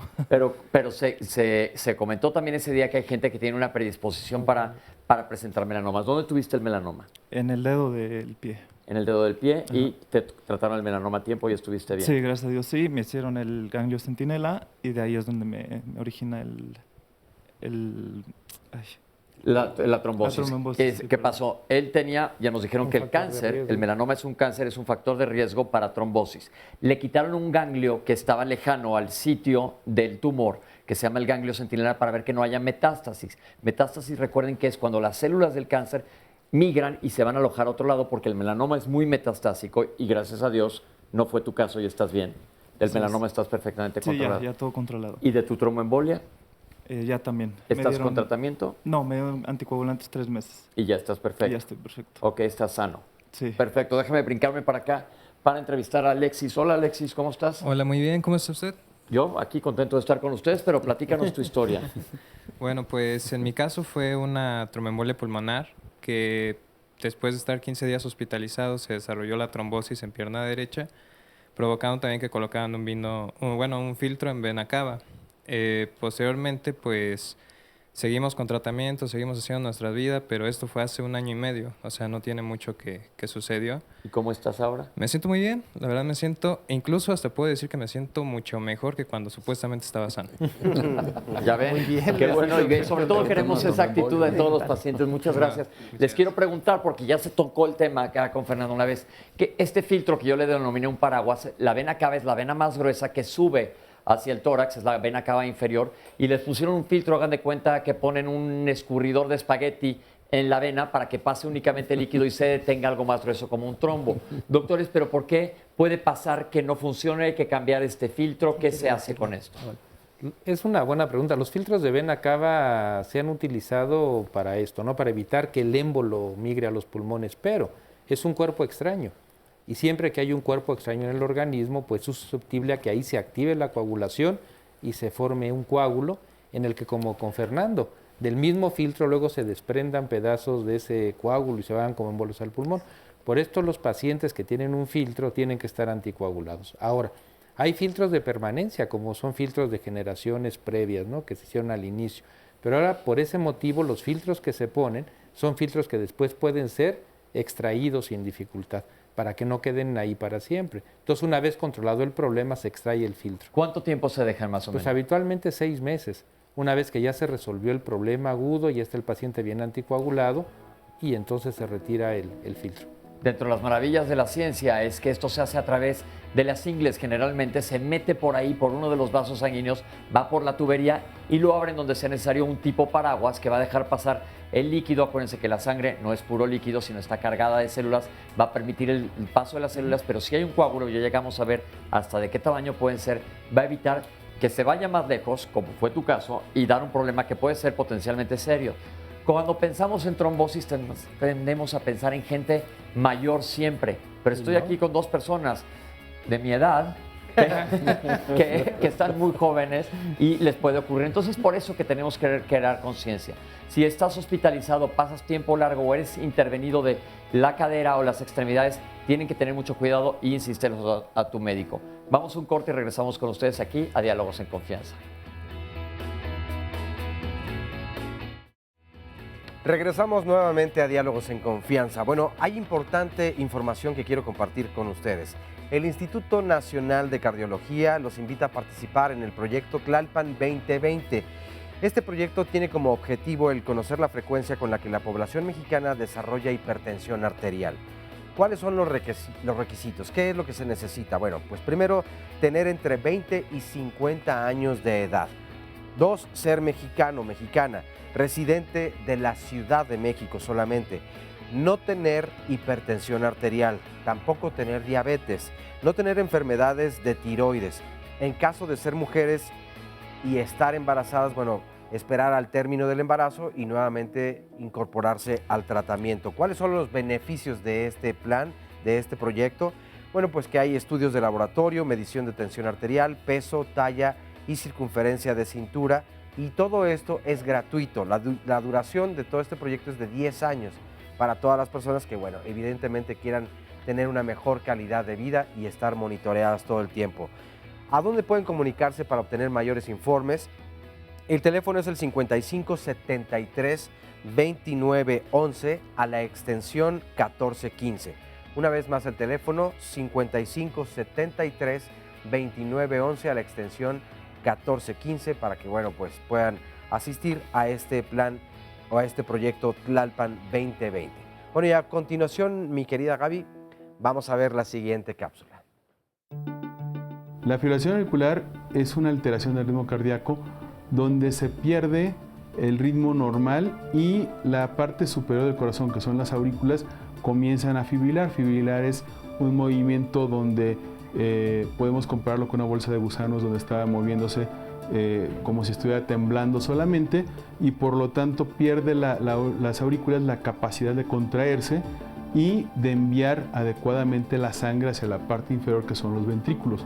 Esta enfermedad la estamos considerando hoy en día como una de las epidemias cardiovasculares del siglo XXI, junto con el síndrome metabólico, junto con la obesidad, la diabetes mellitus y la insuficiencia cardíaca. Y al igual que las otras enfermedades, sucede, porque tenemos malos hábitos higiénico-dietéticos. La obesidad es un factor contribuyente, la hipertensión arterial, la diabetes y sobre todo el avance de la edad. La vemos más frecuente en personas mayores de 65 años. Existen varias opciones de tratamiento. Aquí hay que destacar qué es lo que causa la fibrilación auricular para poder definir el tratamiento. La fibrilación auricular, en el caso de la insuficiencia cardíaca, descompensa la falla cardíaca, pero también es una enfermedad que puede pasar desapercibida, sobre todo en ancianos donde no sienten las palpitaciones que puede generar, pero en la mayoría de los casos se percibe como una arritmia rápida y entonces el tratamiento de inicio está enfocado a restituir el ritmo normal.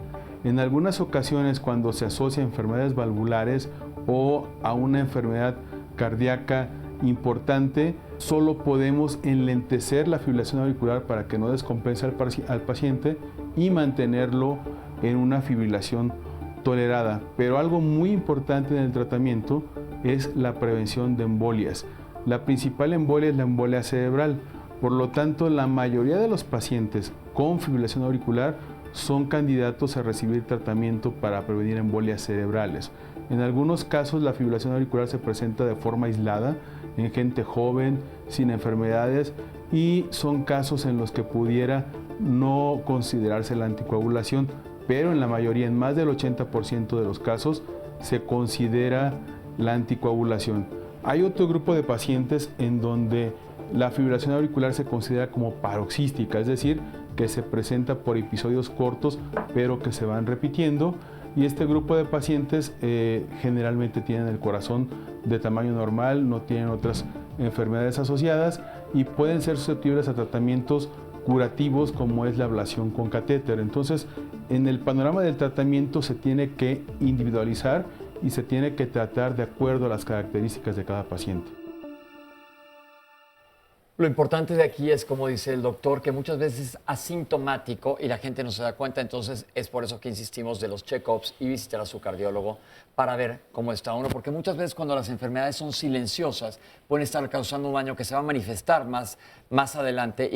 Y les decimos aquí, y todos los médicos lo comentan, es muy importante que mientras más temprano trates algo, va a ser mucho más fácil darle el manejo adecuado. Doctores, en cuanto a la parte de vista de médicos, sucede que muchos pacientes son recibidos por médicos generales y demás. ¿Cómo andamos en México en conocimiento sobre la trombosis, ya que es algo tan frecuente?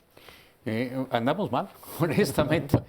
Mira, hace el 2008 y después, 2 años después, se hicieron unos estudios, tanto en el mundo donde participó México y otro aquí en México específicamente, y se demostró que nosotros los médicos apenas damos una profilaxis o prevención de la enfermedad tromboembólica venosa en la mitad de los enfermos que requieren darles esta profilaxis. Entonces, la realidad es que lo estamos haciendo mal. Por eso pensamos que es muy importante y darle ese conocimiento al público para que ya la gente, el enfermo que se va a internar, llegue y le diga al médico, oye, yo tengo factores de riesgo, si los tengo, entonces, ¿qué vas a hacer? Hay formas de evaluarlos, los ingresos ya es obligatorio prácticamente, se está haciendo como una norma oficial precisamente que se lleve a cabo bien la profilaxis de la enfermedad. ¿Y cómo lo vamos a hacer?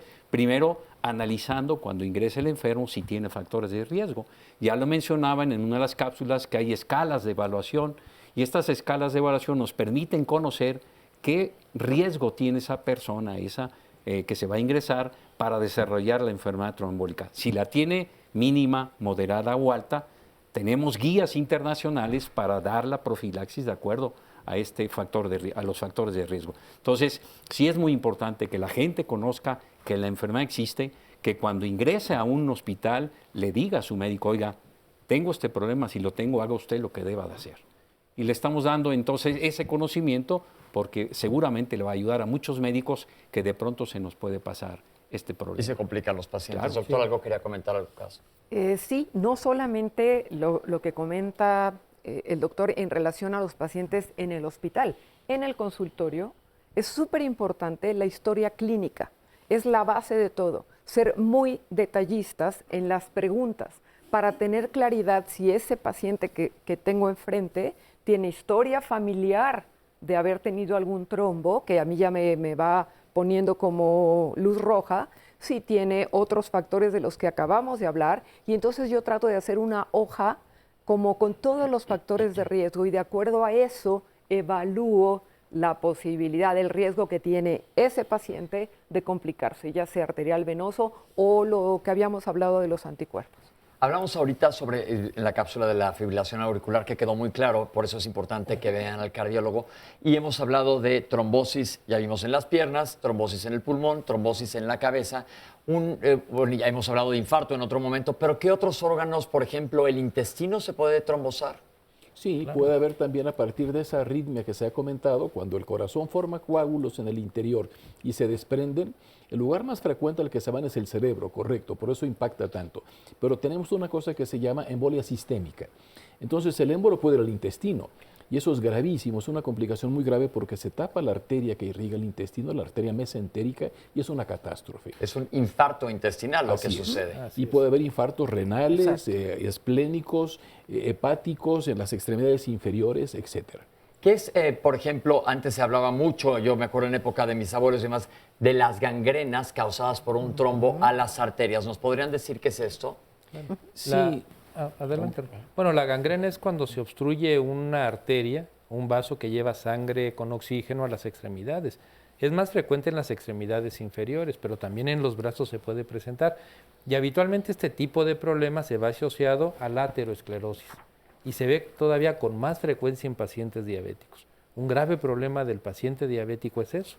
El problema no llega a sangre, se infectan y bueno, esto es una catástrofe porque habitualmente acaban con amputaciones. Volvemos a poner el ejemplo de mis jitomates. Si les deja de llegar sangre, no solo se va a morir, sino que aparte pueden crecer otras hierbas que no son buenas o puede haber parásitos ahí, se va a infectar y se me va a morir todo mi terrenito. Que eso es muy importante para saber las complicaciones posibles que hay. Sí, doctor. Perdón, hay que diferenciar dos cosas para la gangrena. Una es la que mencionábamos del émbolo que llega y se atora, pero la otra es la microangiopatía, que es el caso que comentaba Raúl de diabetes y aterosclerosis. Lo que se lesionan son los pequeños vasos. No necesita venir un émbolo de arriba para que pueda ocurrir gangrena. Exacto. Y me van a soñar, pero el síndrome de anticuerpos antifosfolípidos tiene una variante que se llama catastrófica y justamente se gangrenan las 4 extremidades. O sea, es una cosa gravísima. Por suerte, eso ocurre en un porcentaje muy bajito del síndrome de anticuerpos antifosfolípidos. Pero como siempre digo, en medicina, cuando uno ve estadística, que importan todos los que no le suceden, entonces tenemos que tener muchísimo cuidado con nuestra salud.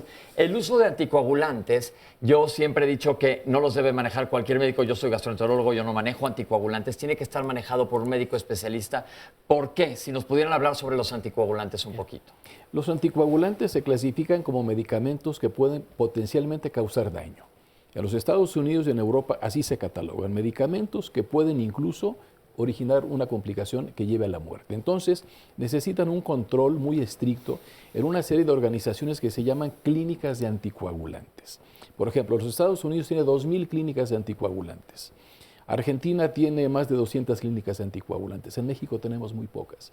Ese es uno de los rezagos que tenemos en México. El Instituto de Cardiología de México, donde yo trabajo, tiene tal vez la clínica de anticoagulantes más antigua del país. Tiene más de 50 años de existir.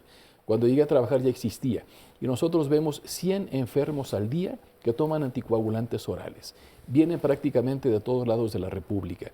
Y ahí se necesita un estricto control sobre la dieta, las dosis, la vigilancia por el laboratorio, la educación del paciente y su familia es fundamental. Entonces, sí es todo un capítulo que necesitamos desarrollar más en México. Perfecto. Entonces, ojo, si toman anticoagulantes, hay diferentes tipos de ellos. El médico te va a decir cuál es el adecuado para ti y qué precauciones tienes que tener. Oscar, parece que hay mucha gente que tiene preguntas. Muchas preguntas. Paula Cabral García nos dice, gracias por el tema, tengo muchas dudas. Mi esposo padece hipertensión pulmonar derivada de tromboembolia pulmonar con muchos años de evolución. Nunca fue sedentario, hacía ejercicio y hasta ese evento fue muy sano. Nunca nos han dicho el porqué de esos trombos. ¿Podrían darme alguna orientación, alguna idea? Claudia Peñalosa, yo tengo un malestar días previos a la menstruación. Cuando tengo la presencia de coágulos menstruales, me duele mucho la pierna izquierda. Camino mucho y hago ejercicio. Esto se agudiza en el periodo menstrual. ¿Qué es lo que puedo hacer? ¿A qué especialista debo acudir? Hablando o citando a la parcela que ya mencionabas hace rato, ¿qué tan recomendable es cambiarle la tierra a la parcela? Es decir, ¿qué alimentación, si estamos teniendo, debemos de tener? Si los tomates o los jitomates no se están dando y queremos cambiar tal vez a chayotes, ¿cómo podemos hacer para que esta tierra continúe siendo fértil? Mi nombre es María del Carmen Reducino Escobedo y yo padecí trombosis venosa posparto hace 32 años.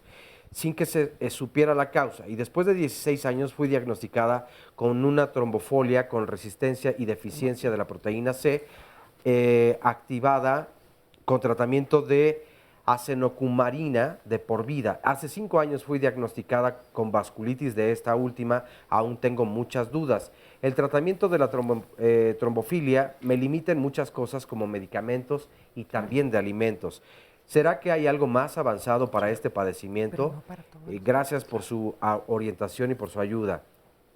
Pregunta Laura Puente, si ya llevaste una vida sedentaria y una mala alimentación, ¿esto se podría revertir si empiezas a tomar algunas medidas o ya tiene un daño irremediable? Nos pregunta Alma Gutiérrez, ¿cuál es la primera causa de la tromboflebitis pulmonar? Gaby Delgado, mi mamá hace 18 años le dio trombosis y tenía 2 meses de embarazo. El trombo lo tenía en la ingle izquierda y se puso muy hinchada y amoratada la pierna. Desde entonces, si camina mucho o pasa mucho tiempo, después se le inflama. ¿Qué deberá o qué debería de hacer? En ese tiempo tenía 30 años, ahora tiene 48. De hecho, había una pregunta, no recuerdo el nombre, pero nos decían, si pasar mucho tiempo sentado puede provocar algo como lo que están diciendo, ¿qué tanto afecta el estar también mucho tiempo de pie? Si es más o menos igual el resultado. Lucila Sánchez nos dice, a mí me dio la trombosis, principalmente fue debido a que no hacía ejercicio y por usar una férula, puesto que por estar pensionada solo me mandaban a la gente que me trajera las cosas y me paraba solo para lo más indispensable, me la pasaba acostada, por lo que entonces me salieron unos coágulos y acabé en el hospital. Después, a los 4 años, acabé por no usar la férula, así que me la quité, por lo que estuve paralítica 4 meses hasta que finalmente salí adelante, porque fui al ISSSTE y por medio de medicina física y con gran ayuda de las medias, es que no las dejo para nada. Así que la trombosis no ha sido una enfermedad grave para mí, aunque sé que es crónica. Pero estoy tomando un anticoagulante y estoy muy bien. Lo único que hago es pararme, bañarme e irme a caminar. Pero sí debo, sobre todo, hacer ejercicio y bajar de peso. Muchas gracias por compartirlo. María Guadalupe Rodríguez, ¿qué estudio se requiere para saber si tenemos los anticuerpos antifosfolípidos y qué especialista hay que consultar y cuál sería también el tratamiento? Elizabeth Ramírez, a mí me dio una trombosis en un pie y 1 año más tarde me fracturé ese mismo pie. Me dijeron que cuando te da una trombosis los huesos se descalcifican. ¿Esto es verdad? Desde esa fractura no he quedado bien. Francisco Roja, una pregunta, ¿existe tratamiento para una malformación arterovenosa en el cerebro? María Gómez, mi esposo sufrió un infarto en el 2014 y en el 2015 le dio una tromboembolia. Él es diabético, su familia tiene artritis reumatoide, no sé si eso influya. ¿Qué factores pueden desencadenar otra embolia o ya nunca le va a volver a pasar? Y finalmente Marisela Gutiérrez, tengo un hijo al que le han dado 3 trombosis y desde entonces debe tomar su medicamento constantemente. Me gustaría saber si ya hay medicamentos que den, supongo, liberación prolongada y que le permitan tomar su anticoagulante cada semana, por ejemplo. Parte de las preguntas, todavía hay mucho más, pero bueno, hasta el momento. Muchas gracias a toda la gente que nos ha escrito, porque son preguntas que van a salir, si no han salido a lo largo del programa. Recuerden que he hecho referencia el día de hoy a otros programas que están directamente ligados a lo que hemos visto el día de hoy. Vamos a regresar en el bloque 6 a hablar del Día Mundial o Nacional de la Trombosis, porque como están viendo, es un tema importantísimo y es necesario que, como dijo el doctor, ustedes conozcan los factores de riesgo y vamos a tratar de contestar todas las preguntas que se han quedado en el tintero para que les quede claro, pero sobre todo nos interesaba muchísimo dar este tema porque es un tema en donde cada uno de nosotros tenemos injerencia y podemos aplicar la prevención. Hemos platicado que a veces suceden cosas que no podemos controlar, pero en donde podamos prevenir hay que ponernos y echarle las pilas. Vamos a un corte y ahorita regresamos con ustedes. No se vayan. Todos los lunes aquí en Diálogos en Confianza los temas son de salud y el próximo lunes hablaremos un tema que cada vez es más común escuchar o ver en nuestros amigos, en nuestros seres queridos, en todas las personas a las que vemos. Hablaremos acerca de las alergias estacionales. ¿A qué se debe que haya un incremento justamente en las alergias? Les puede pasar que tal vez en la época decembrina conozcan a más personas que justamente pues están padeciendo por dicha situación y no solamente tiene que ver con el calentamiento global o con el deshielo de los glaciares, sino con muchas otras situaciones. ¿Será el polen? ¿Por qué cada vez entonces hay más personas? Pero sobre todo, ¿qué es lo que puedo hacer si yo vivo con una alergia estacional? ¿A qué especialista debo acudir? ¿Cuál es el tratamiento que debo seguir? o tal vez debería de cambiar de ciudad donde yo estoy viviendo. No para todos, evidentemente, es una posibilidad sencilla de realizar. Pero yo, por ejemplo, conozco a una persona que no está muy lejos de aquí, que justamente vive más o menos una situación y que, pues sí, el invierno le complica un poco, cuando menos el respirar libremente. Pero bueno, para enterarse mucho más acerca de lo que se puede hacer, entonces los invitamos a que no se pierdan este programa o que marquen este momento al 5341 4435 y se unan a Pepe Bandera para preguntar todo lo que quieran. Vamos a ver a continuación el resumen de la segunda parte y enseguida una cápsula sobre el Día Mundial justamente del tema de hoy, que es muy importante mencionar que ya pasó, sin embargo, la importancia de que se siga durante todo el año mencionando la información al respecto. Cuando uno no ha tenido trombos o problemas obstétricos, que son lo que,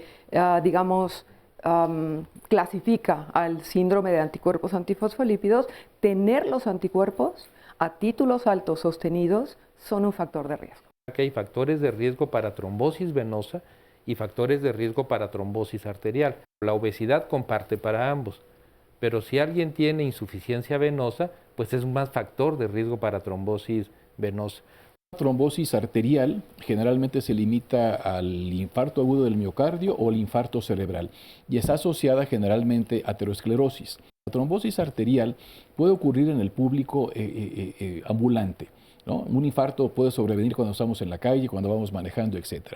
Mientras que la tromboembolia pulmonar o la trombosis venosa se asocia mucho a hospitalización. Tomar las precauciones cuando uno está hospitalizado para evitar trombosis venosa. El origen de estas trombosis a nivel de las piernas es precisamente la inmovilidad. El hecho de caminar favorece que el músculo al contraerse hace que la sangre se mueva. Las venas también tienen una protección, tienen unas válvulas para evitar que también la sangre se estanque.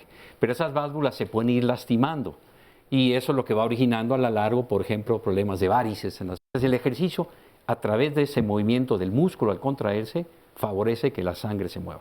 Recomiendan en los viajes largos en avión que uno esté moviendo las piernas, se pueda parar, porque eso va condicionando que no se esté estancando la sangre.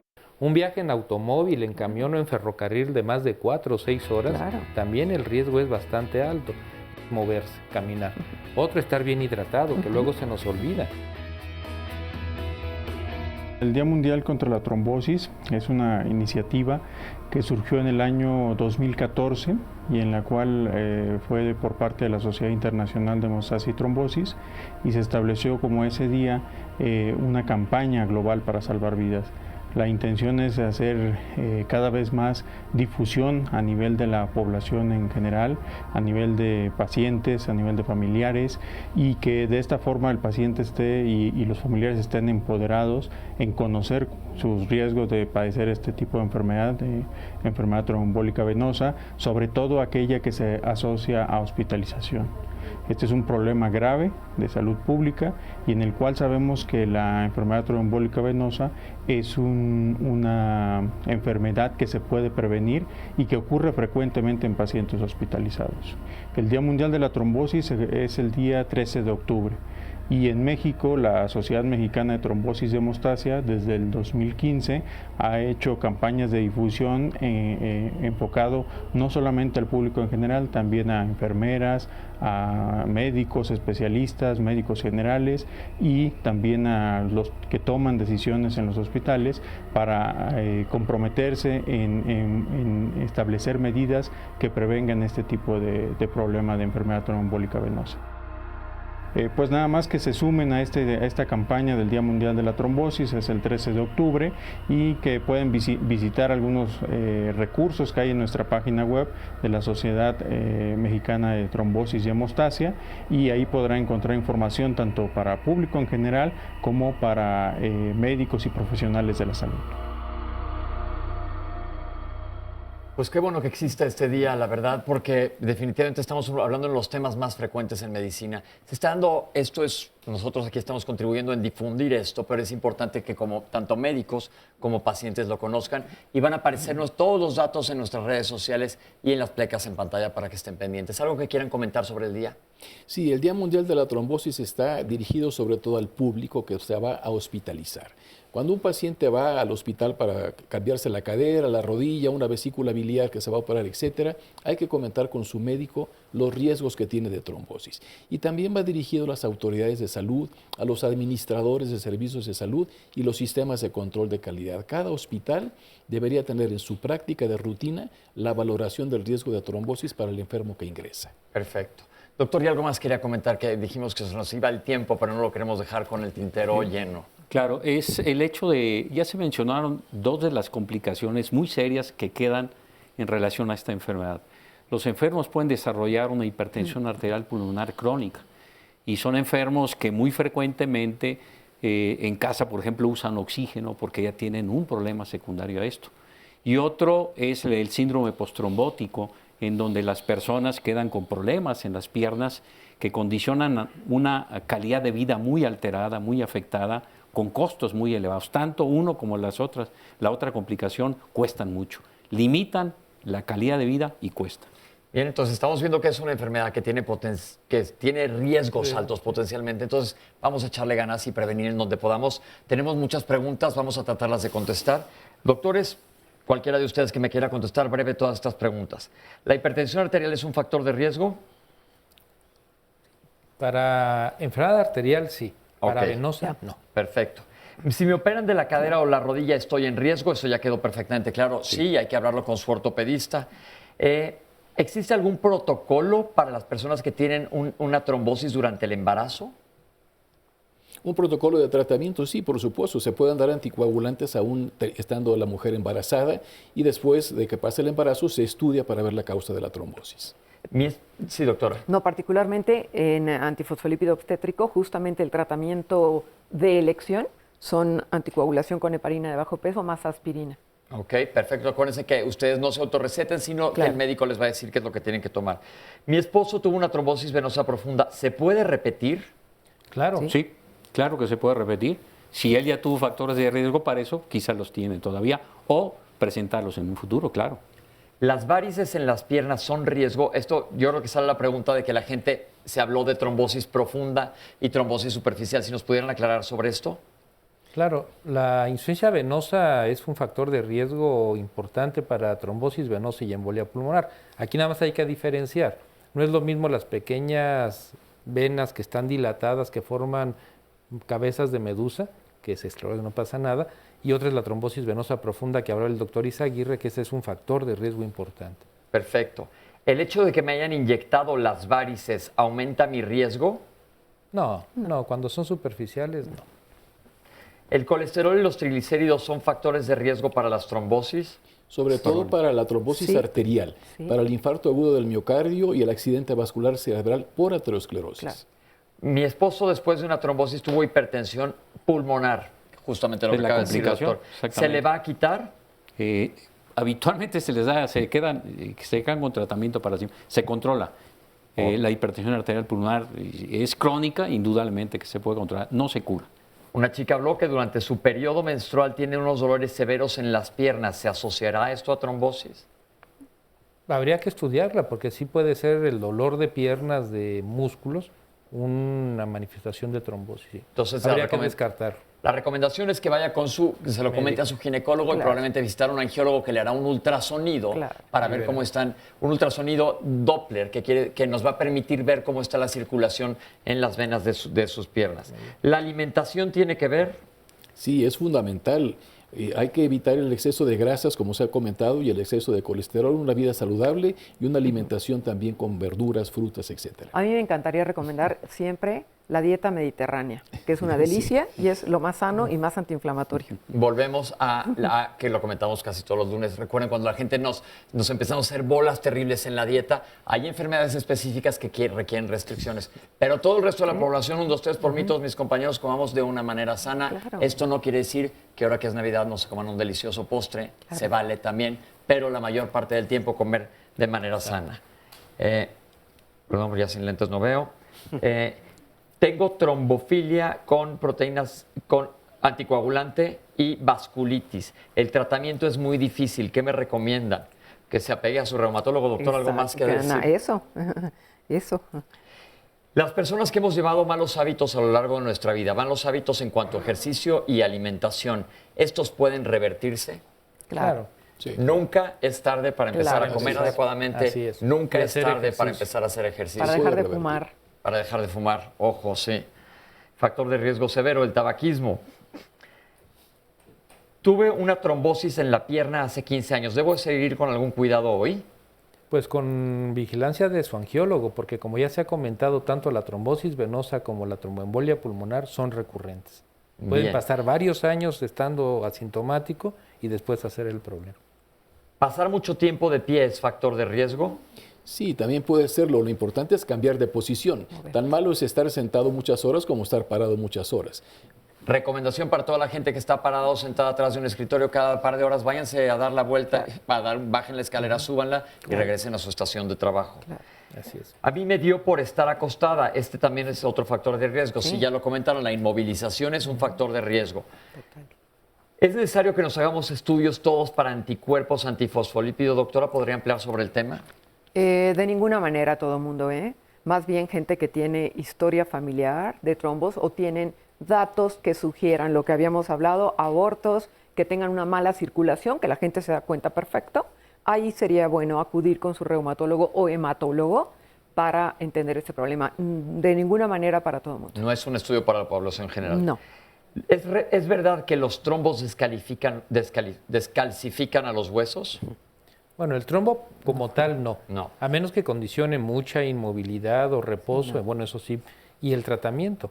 Parte del tratamiento es con heparinas y bueno, la heparina puede condicionar osteoporosis. Pero ahí sí volvemos a lo mismo, que se pone en una balanza, que es lo que más le conviene al paciente, y se le dan sugerencias para cuidar los efectos colaterales. Recuerden que aquí hemos platicado de la aspirina, que ahorita quiero hacerles una pregunta.